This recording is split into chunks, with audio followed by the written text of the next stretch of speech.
Okay, we are going to get started. So hopefully you are here to learn about how to help kids with the big feelings. I'm Melissa, and I'm super excited that you are joining for this webinar today. So I wanted to just say, I'm so glad you're here. So if you are a parent, you have a million things happening right now. You might have chaos happening behind you when you are attending this webinar. And so it really says a lot about who you are as a parent, that you have made this time, protected the space to invest in yourself and your kids and your family. So thank you so much for what you're doing. And yeah, I'm just so happy that you're here. And so do your best as much as you can with the craziness of life to protect this time, to minimize any distractions so you can get the most out of this time and this investment in yourself.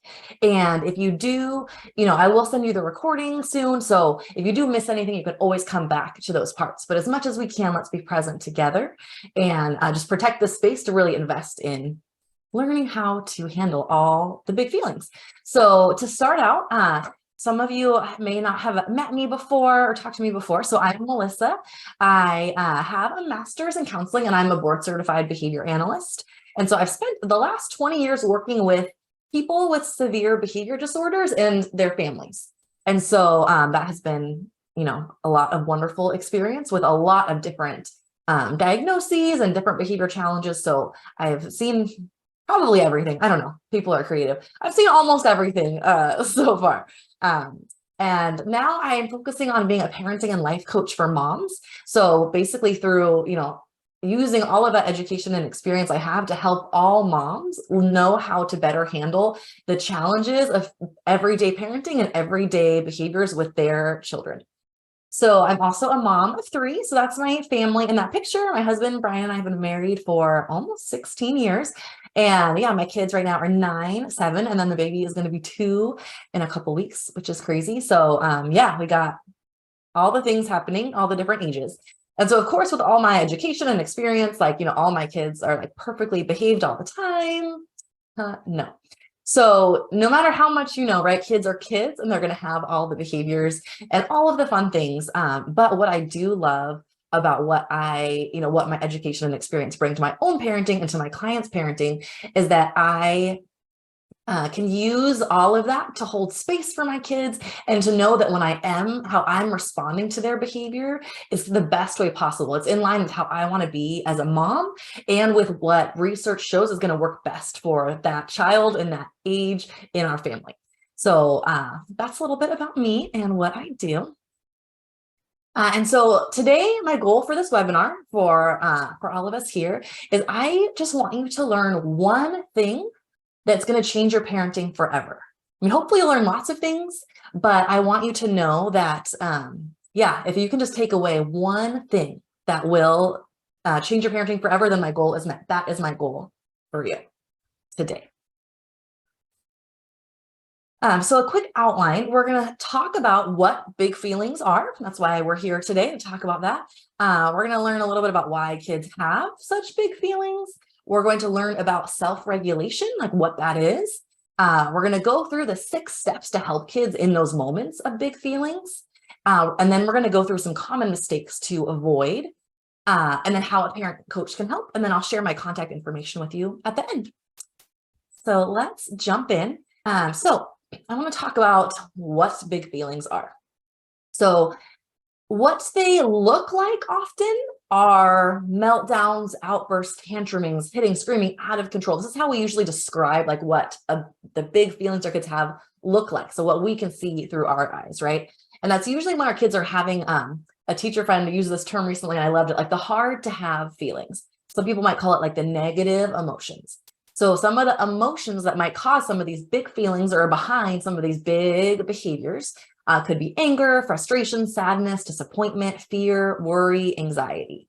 And so I personally have, I have a toddler. So toddlers, all the feels. And then both of my big kids are deeply feeling kids also. And then kind of in different ways. So my older child, he tends more towards the anger. He's going to have big feelings that usually shows up as anger for him. And then my middle child, if she has big feelings, it's usually more the sadness or the anxiety. So sometimes your kids might have favorite big feelings that they're working through. But yes, and different kids are going to feel it maybe more intensely than other kids. So I have a couple favorite memes to share. So yes, this first one is your parents take you to meet the president and you have a meltdown. Like this is just, I like love Michelle looking down on this little girl, like who's just lost it and is on the ground. This picture just cracks me up. And then just these poor parents, like they're trying to meet, the president and the first lady. Maybe this is their only time ever meeting them. And then like, this is what their daughter is doing. But yeah, kids don't really care what's happening around them to have all the big feelings. This other one, her shadow was following her and I did nothing about it. That's why this child is tantruming. And then this one, the parent did the mime trick of like pulling off her nose. And then now the little girl is convinced that her nose is gone forever. And so she is having lots of big feelings about losing her nose permanently. So why do kids have such big feelings? So the first thing to know about feelings is that, if you are human, you have feelings and you have a range of feelings. Sometimes they're going to be stronger than others, kind of depending on what's happening and how that affects you. So why kids show these big feelings so much more than most adults do is because of where they are in their brain development and with the skill of emotional regulation. So for brain development, the first thing that develops in the human brain is the amygdala, and it's like called like the lower brain or the lizard brain. It's like more of a primal instinct, and that's all emotion, right? So kids are born with that, like babies, it's like all emotion. They're just like crying mad about everything. And so that is what kids come with. And then what they are developing, so like biologically developing, is their prefrontal cortex. And that's the part of the brain that in adults is fully developed. And that is what helps us regulate our thoughts and emotions and behavior. And that's why we can usually be rational, reasonable people, because we have a fully developed prefrontal cortex. So our kids don't have that, right? They're developing that as they get older. And so like biologically, they can't be reasonable. Like you can't ration with a newborn, right? About like why you need to sleep and why they should let you put like that you have to go to the bathroom, so you have to put them down, right? There's no reasoning or understanding because that part of the brain's not developed yet. So kind of based on where your child's developing, they have more or less access to actually having like the physical processes to regulate the thoughts and emotions and behavior. And then the second part of it is emotional regulation is actually a skill. So that's something that we all need to learn. So some adults might not have learned this skill, and then you might see some adults having big feelings like rage or whatever, because they didn't learn that skill of emotional regulation. So our kids kind of have it, both ways. They don't have the biological structure that's still developing, and then also they're learning the skill of regulating their own emotions. So basically, your child is having big feelings because they're a kid and they're supposed to. Like that really is kind of the work of childhood, or their job is learning how to tolerate and handle those big feelings in a healthy way.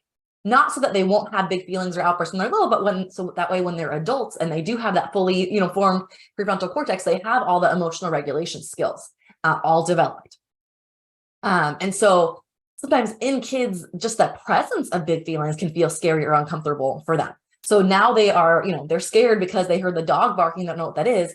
And then they are also now scared of the feeling of fear in their body. So now they're even more scared. So they're even just learning to how to tolerate some of those feelings being present in their body.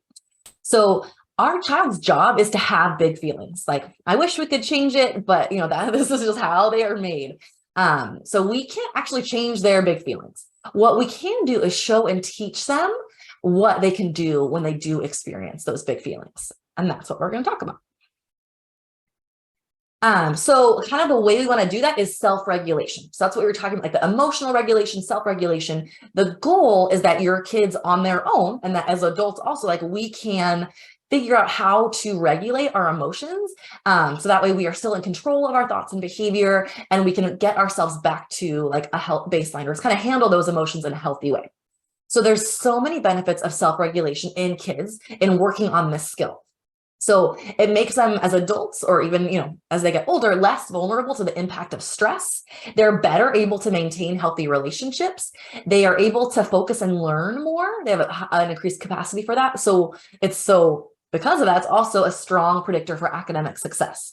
So sometimes people are like, no, I don't really care about the emotional stuff. I want them to do well in school. And actually, like emotional regulation, self-regulation really helps kids be successful in all areas of life. And so our job as parents is to teach kids how to regulate their emotions in a healthy way.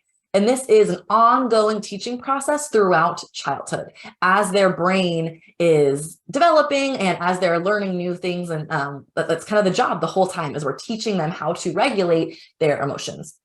And so to do that, we want to teach them several messages. So the first one is that all feelings are okay. All feelings are okay.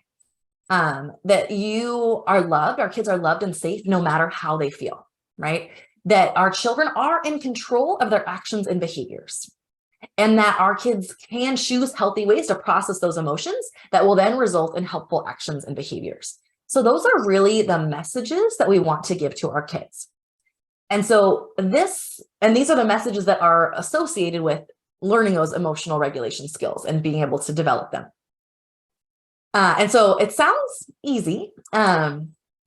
It's like simple, but not easy. It's a lot of stuff. This kind of stuff is, because sometimes we don't know how to regulate our own emotions in a healthy way.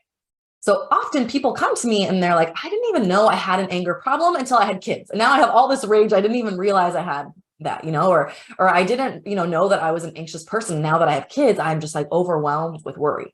And so often our kids can bring out emotions in ourselves. And so we are actually working on how we can regulate our own emotions in a healthy way.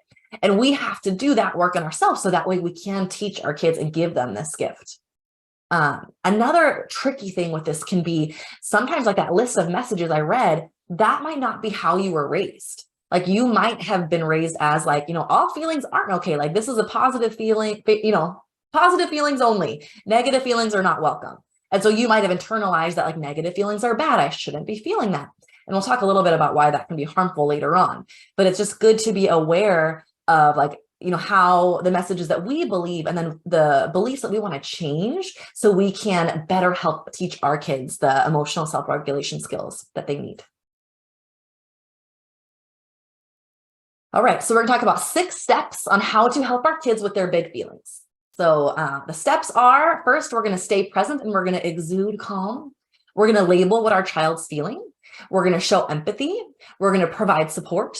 We're gonna check in with ourselves, and then we're gonna evaluate. So let's jump in to those. All right, so the first step, stay present and exude calm. So this step is actually the hardest for many parents. And I see this one, several of these are left out from like a lot of like the parenting, the quick step things. This is like one of the most important things. So the first part is staying present. And so what that means is, in the moment when our child is exhibiting these big feelings, and again, it's going to look like a tantrum, being out of control, and outburst, whatever that might look like for each of your, children. Our goal is to stay with our child, keeping our thoughts and our focus on our child and what they need in that moment. Because when they're having big feelings, they need all of us to be able to help support them in that moment. So, but what our default is as humans is, when our kids have big feelings, usually that triggers feelings of our own, or thoughts and beliefs of our own, that then trigger a bunch of feelings. And then that puts us into focusing on our own experience of what's happening. So we're thinking about like, oh my gosh, I can't believe she's having this meltdown in the grocery store. Like I must be a terrible mom. I'm doing something wrong. Everyone's looking at me. That's a normal reaction that a lot of parents have if their kid starts having a meltdown in public, right? But as soon as we are kind of responding to that trigger, now we are no longer with our child. We're kind of caught up in our own experience of it. And so that's not bad. It's not, and it's something that we do want to work through and acknowledge. But in the moment, we can't do it then, right? In the moment, we need to focus on the kid that's having the outburst and the meltdown in the grocery store, because we want to make sure we're handling that in the best way possible. So yeah, some examples of what you can do to try to stay present is having a mindfulness practice. So, in that case, you might just notice, okay, I'm having, feeling really triggered right now, or I'm feeling really angry about this, and just kind of noticing what you're thinking and feeling, and not really grabbing onto it, but just kind of letting it pass. My big ones, I'll just take a deep breath, and that helps kind of reset me to be present with my child and not be stuck in my own brain. Some people, it works well to have a mantra, just to repeat over and over, to kind of switch them into gear of being present, where it's I'm a good mom even when my kid's having a hard time, or something like that. That's meaningful for you, that can help you be present with your child in that moment when the big feelings pop up. And the second part of this is exuding calm. So I like the word exude, right? I just think of it like calm is like just coming out of your pores, right? It's just like beautiful perfume that's just like covering everyone. And so this part is really important because kids look at their parents to see how they should react to a situation. So, I mean, an easy example is when babies are learning to walk or toddlers get hurt, right? They fall. And the first thing they do, they don't actually respond to falling. They look at their parent or caregiver and they see their reaction. And if the mom goes, "Oh no, are you okay?" Right? The baby's going to burst into tears and like, be super scared and hard to console. But if the parent's like, "Oh no, you're fine," whoopsie daisy, usually the toddler's going to like, pop right back up and then just keep going. And so like another example of how this affects not just kids, but like adults. So like, let's say you see some smoke and like a little fire in some bushes. You're on a walk in your neighborhood, you see a little fire and you see a firefighter standing next to it, right? If the firefighter is just like calmly, just chilling, like talking to his buddy, watching it, like you're going to be like, "Oh, okay, this is like a controlled fire, like no big deal," right? That's not going to really change your behavior. You're going to stay calm. But if you see the fire and then look at the firefighter and he's like yelling into his radio for backup and like running to his truck and trying to like, get the fire hose, like frantically unraveling it, like your reaction is going to be very different, right? And so this is the same with our kids. Sometimes like their feelings in their body, it's kind of like that fire and smoke, like there's something there.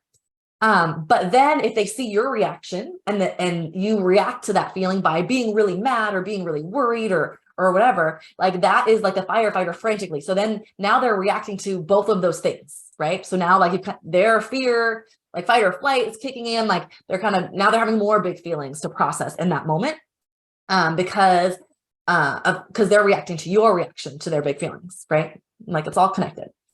And so often, like when we are just parenting, like in default mode, like it's not something that we've worked on or have been able to be intentional about yet. We are going to react to their big feelings out of our own expectations or history or thoughts. And we are going to have an emotional reaction, usually like anger, frustration, overwhelm, helplessness. And so then our kids see that reaction, right? They see, okay, oh my gosh, my mom is so overwhelmed now, or mom's crying, or mom's yelling, or, whatever the reaction is. And then that is teaching them that feeling inside, like that little fire and smoke, is bad. Like you should be scared of that. You're not safe when you have that. Just look at how mom or dad's reacting. And that can increase, again, the strength of those big feelings. So the key in this moment, like all the feels are happening inside, but your job is to stay very neutral. So you want to just, exude that calm. So like this includes like your facial expression, and sometimes like we don't really realize what our face looks like, right? We have different resting facial expressions. So we want to make sure that is calm. That might be practicing in front of a mirror. What does my face look when I'm calm? How can I make my face look like that? Because it might be forced. I'm feeling differently inside, but I'm making my face look really calm. It's your body language also, right? Like if you're like this, even if you have a neutral face, like they can tell that you're upset. So like trying to keep your body really loose and calm. Also the tone of voice, right? You could be saying the nicest things. You could be saying all the things I'm going to tell you to say in this next part. But if your tone sounds really angry or really worried, kids pick up on that tone and it doesn't even really matter what words you're saying. So your job is to be able to stay present in that moment, being with your child and what they're experiencing so you can support them through it. And just you being a calming presence that will help not escalate their big feelings. And sometimes even just like that calm can be really contagious. And even just that can maybe help your child calm down because they're like, okay, I have all these big feelings. I feel scared of the big feelings. Okay, but mom's calm. She's got this, right? Like she can handle me.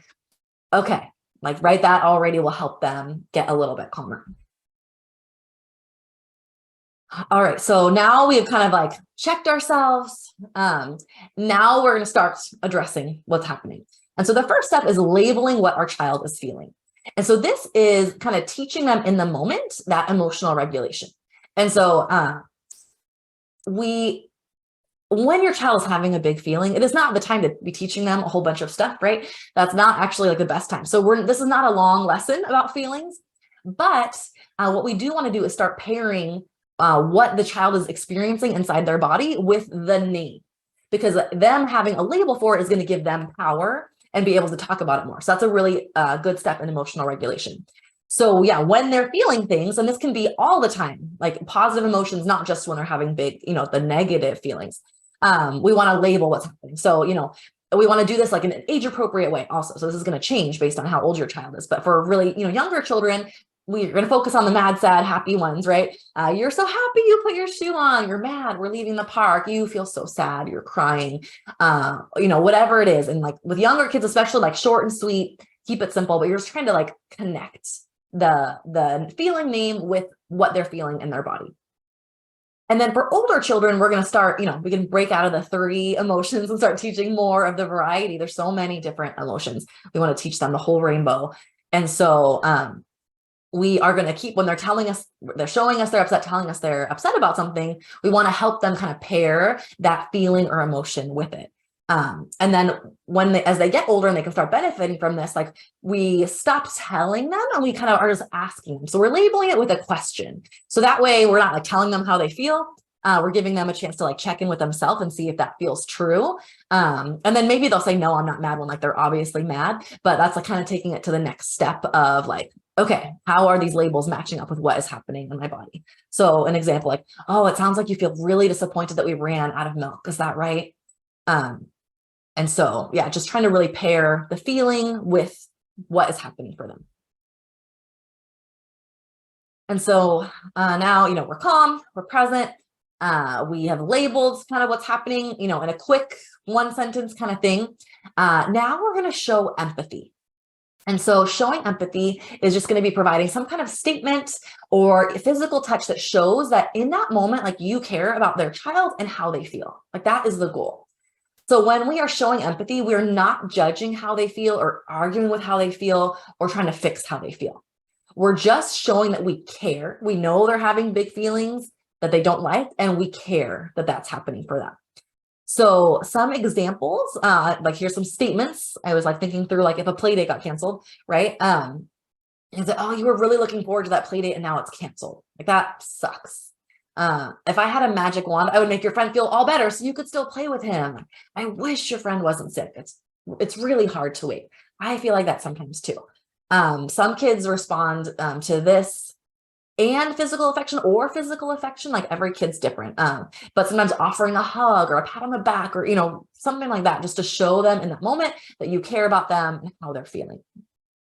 And you know what? Like, it really surprises me how often just these 3 steps work. Like just showing empathy often, especially for like the younger kids, like now that they just like feel heard and validated and they're like, okay, cool. Like they run off, they're fine. So definitely not all the time, but this works a lot more than I would have guessed in really helping your child kind of just be able to manage those big feelings. Like they just want like that empathy to be understood and cared about. And then like, okay, they're good. And then they're off to the next thing. So step 4 is provide support. So this step you only need if that other step didn't work, right? Like if you labeled the feeling and then you've been providing some empathetic statements, and you offered some physical affection and they're still like just stuck in it, like what they're upset about, stuck in the big feelings. And so what we want to do then is provide some support. Like they're not able to kind of calm themselves down in this moment, right? So we need to step in and give them and support them in calming themselves down. And so providing support is not fixing the problem for them, okay? What it is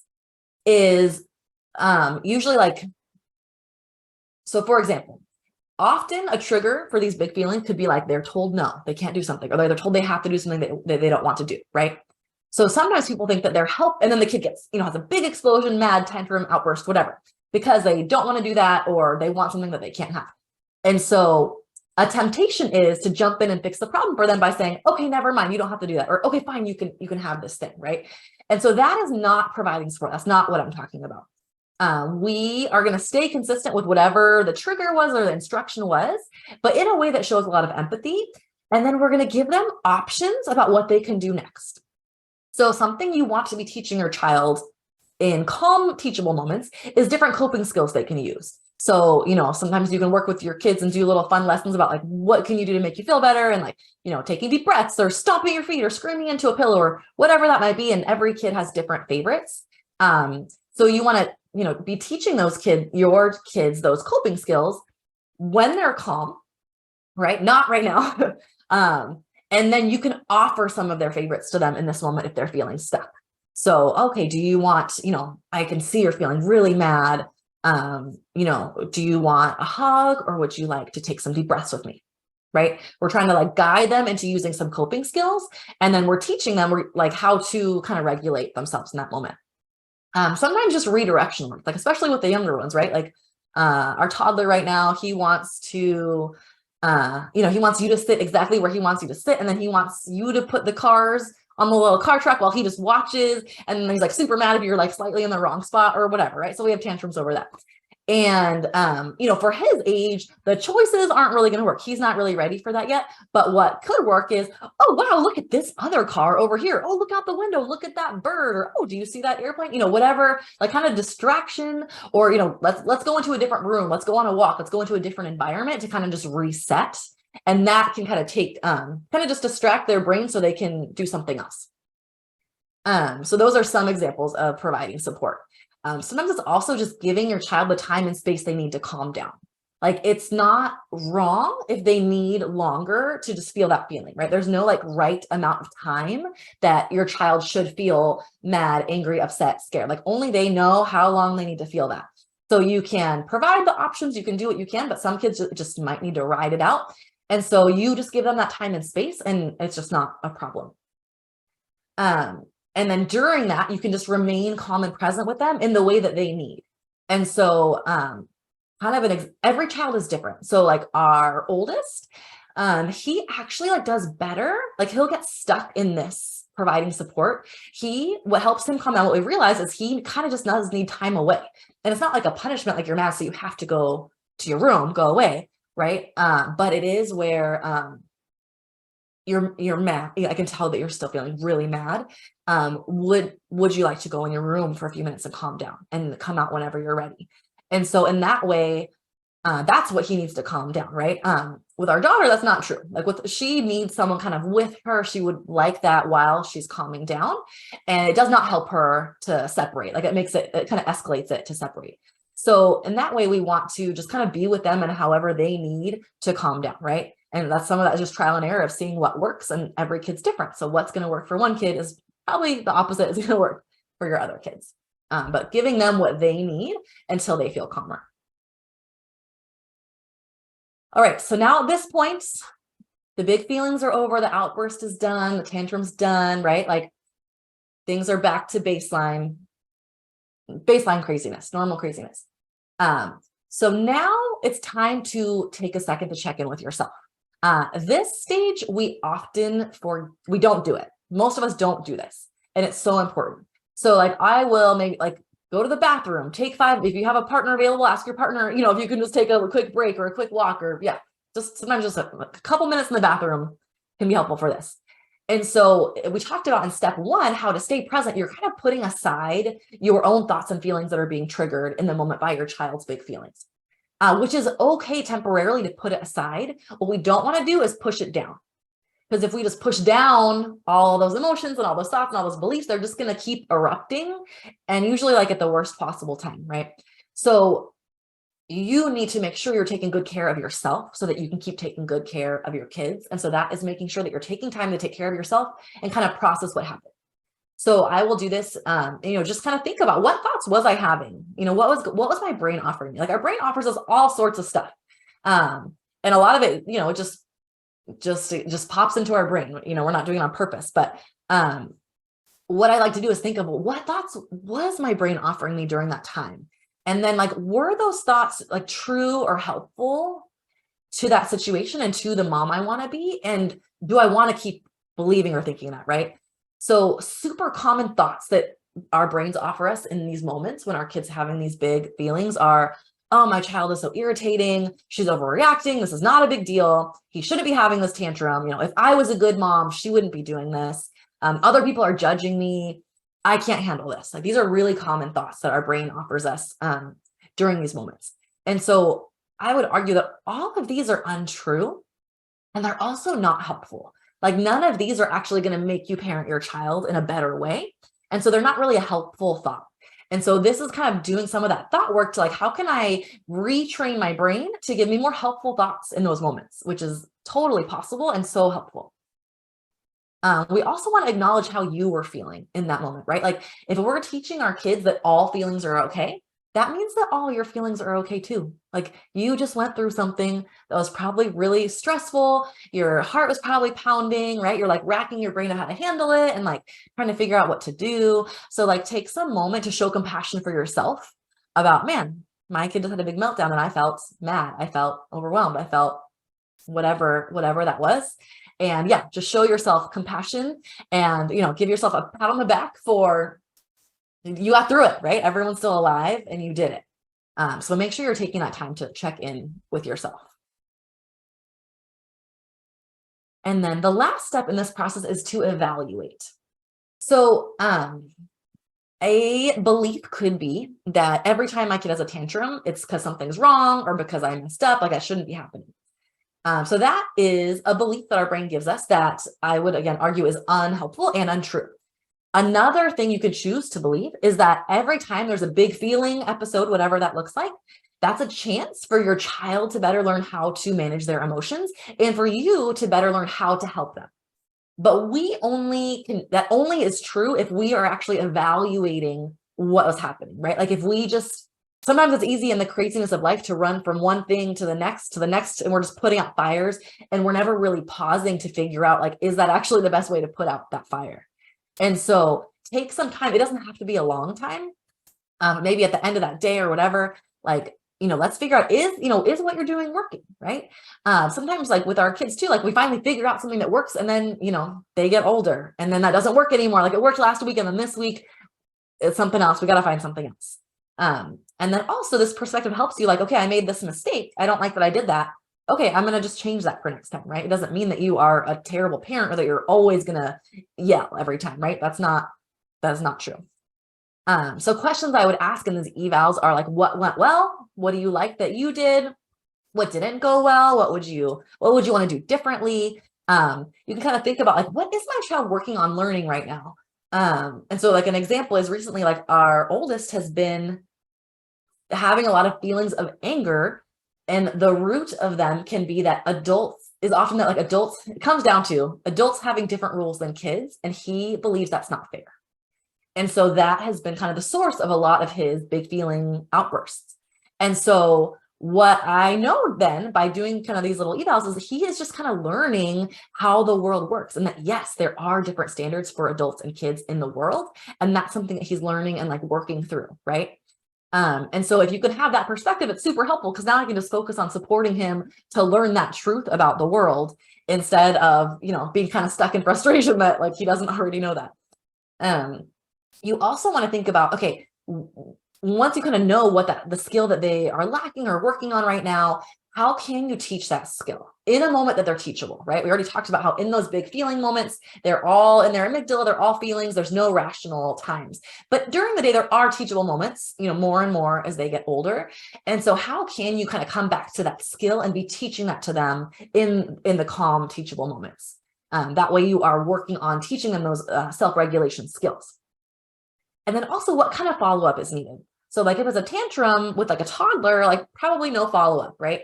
You're not gonna have a conversation with them about it. But for older kids, you might want to circle back and be like, hey, earlier today in the grocery store, like I know that was hard, these were the choices that you made, these weren't okay. Like you can just kind of process like, this is what we can do next time. Like, I love you no matter what. Have some kind of like closure or follow-up to that conversation, to that incident.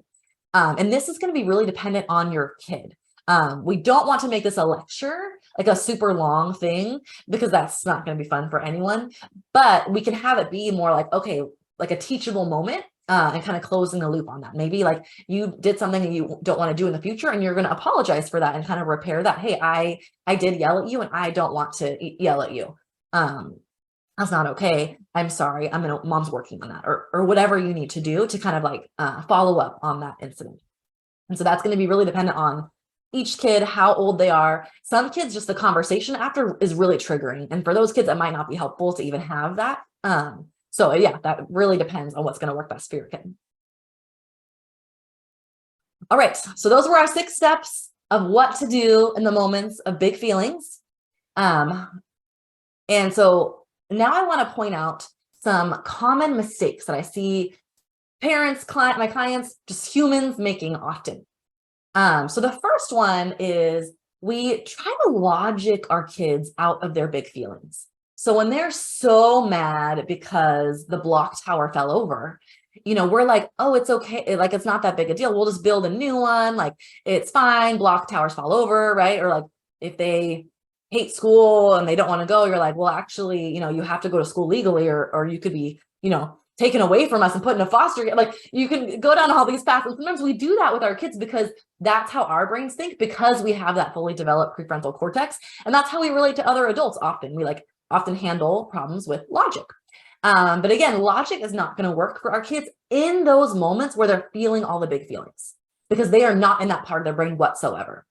So really they're not going to process much language in those moments. So you want to keep it short and simple to the things I suggested you talking about. If you want to talk more about here's why you do have to go to school or something like that, you can do that more in those moments later when they're teachable. That's maybe a lesson that you're teaching them, but not in the moments of big feelings. Okay. Another thing that we do often that does not work is we avoid big feelings, we punish big feelings, or we limit big feelings. And so this again is very normal, right? When kids are having, screaming for 2 hours straight, crying, yelling, whatever, cursing, whatever they're doing, you don't want to be with them in those moments, right? That is very punishing for you as an adult. You want it to stop, you want it to go away. And that is normal and human. Some of us have the auditory sensitivities too. So all that, it's just sensory overload for all that input. And yeah, that's real. The problem though is if we are either avoiding, say, okay, you need to go, if you're crying, you need to go in the other room, or if you don't stop crying, you're on timeout, or you can't watch TV, or okay, you're done crying, we're all done with this. What those are all doing is you are kind of putting controls on their emotions, or just teaching them again that it's not safe to feel those emotions, or that they are going to get in trouble for feeling feelings, right? So the messages that they're then learning is that it's not safe to feel my feelings. I might get disconnected from my caregiver, the most important person in my life. It's going to hurt our relationship if I have big feelings. Or it's someone else's job to tell me when I'm done having those feelings.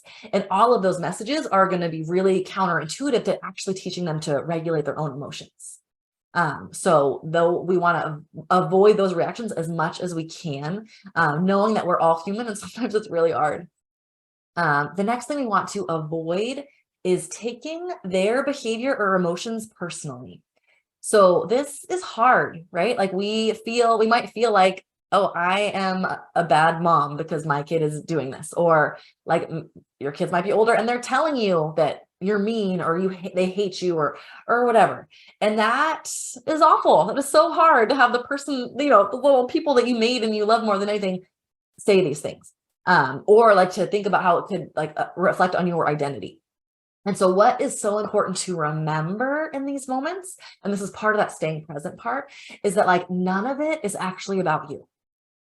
Whatever they're saying, whatever they're doing, it's all, they're acting out of their own feelings and learning to manage those feelings. And they're trying all sorts of stuff, right? They're saying all sorts of stuff. They're doing all sorts of stuff. They're trying to see what works. And so it is not, the things they're saying aren't true. They don't mean it. Later, they'll probably feel sorry that they said it.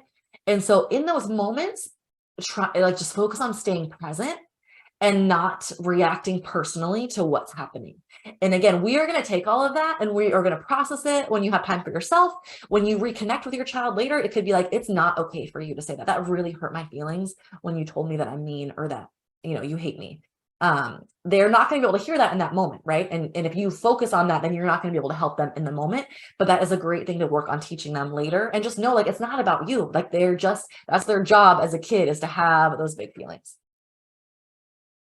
The other kind of pitfall that people fall into is sometimes our kids end up getting more attention during these episodes than they do at other times. And let me explain that. So if you have, especially like when life gets crazy, maybe you have multiple kids and work and activity, all of the things, anytime you do have a child having a tantrum or a meltdown, like usually that earns, one-on-one adult attention to try to help them as much as is available, right? And so, which is fine. Often, sometimes your kids need that to help them process the emotions and work through it. But it's easy to give your child attention in those moments because they're yelling and screaming and it's so obvious, right? It's harder. We don't naturally give our kids attention when they are being calm or just being fine, like just being okay, right? Or doing something great. That's not a natural, like you don't hear silence and be like, oh, that silence caught my attention, so I'm going to go praise that. And so it can be really easy, especially with kids that are having frequent outbursts and tantrums, that's when they start getting most of their attention from their parents, from great parents that are trying their best.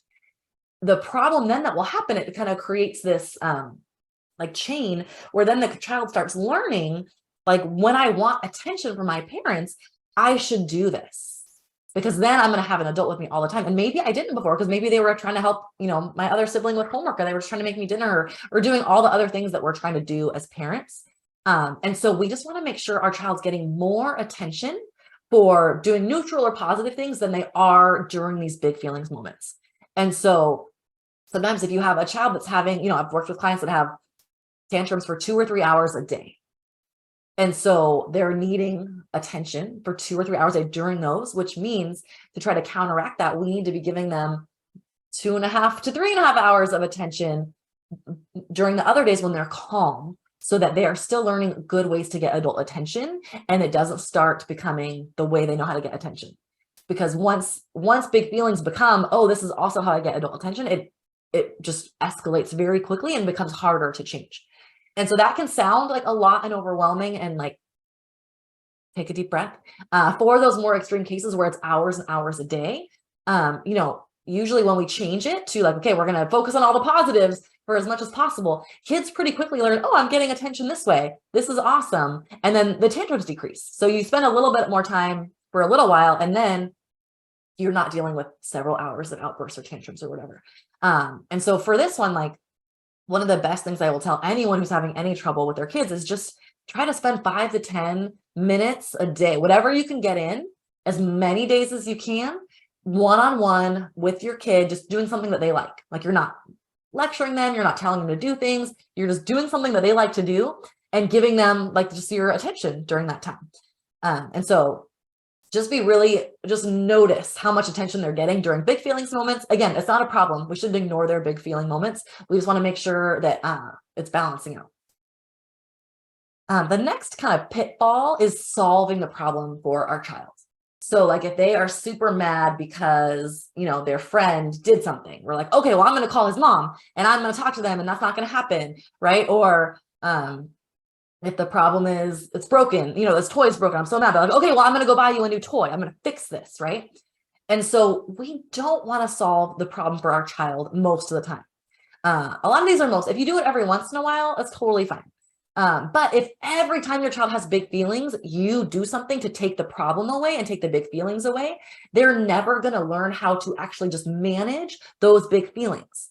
So then when they become older or adults, they have big problems and they're just waiting, or they have big feelings and they're just waiting for mom or an adult or maybe like a spouse or whoever to come fix that problem for them so the feelings go away, instead of learning a healthy way to actually just manage and process those feelings. So we don't want to solve the problem for our kids every single time. We want them to just be like, yeah, you feel mad. You're going to feel mad for a while. Like, right. Like, that's being human. The last thing we want to make sure we're not doing is kind of changing our expectations due to their big feelings. So let's say like you tell your kids, okay, it's time to turn off the iPad. And then they have a huge tantrum meltdown. You're like, okay, this is bad, right? Maybe we have the belief they shouldn't be tantruming. It's a problem if they're tantruming. So, okay, here's the iPad, right? That's like a common problem. Or like at the grocery store, they want the candy bar, you say no. And then they have the big meltdown. And you're like, fine, here's the candy bar. Like, I just need to fix this. I need to solve this problem so they stop having these feelings. And so again, that can be problematic because we're not letting them process and just experience the feelings, get used to the feelings, and know how to handle the feelings on their own. And also we're just kind of teaching them, hey, these tantrums, outbursts, whatever, is a great way to get what you want when you're not getting it. And then you will see those patterns where then kids will engage in a lot more tantrums and outbursts, like more than they, it'll escalate more than it needs to, because they're getting the side benefit out of it. Now I'm getting what I want. Like, of course, I'll happily lay on the floor forever if I would get, I don't know, some kind of pay out of it, right? So, yeah, we don't want to change our expectations or what we told them because of their big feelings. And again, that also gives a message like, okay, your big feelings are wrong, or it's a problem, and I'm going to fix it or change it so you don't have to feel that way. And what we want to tell them is it's okay to feel that way. It's normal to feel that way. And I'm here when you do feel that way. All right. So now you know the 6 steps of what to do. You know the 6 things to avoid. Now I want to talk about one of my favorite quotes by Jimmy Johnson is the difference between ordinary and extraordinary is that little extra.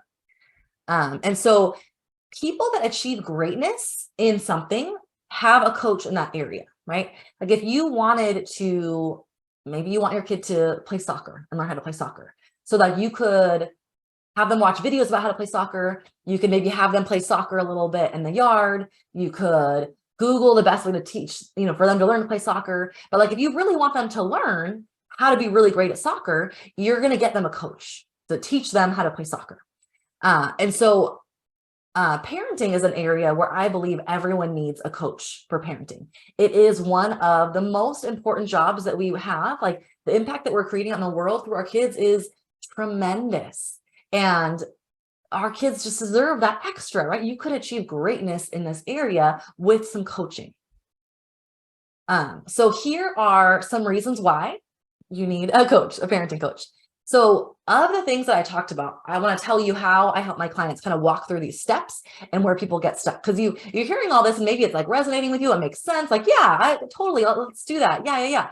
And then when your kid has a meltdown today in an hour, right after this, whatever, maybe they are right now, you're going to run into snags, and I'll tell you the snags that you're going to run into and how I help my clients get through those snags.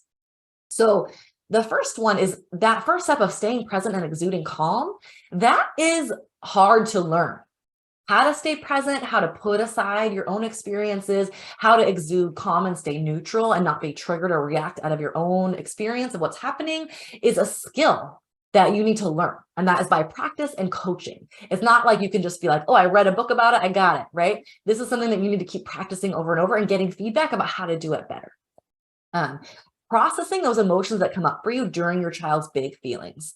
We want to learn how to process those in a healthy way where we're not shoving them down so then they're going to come back later and explode.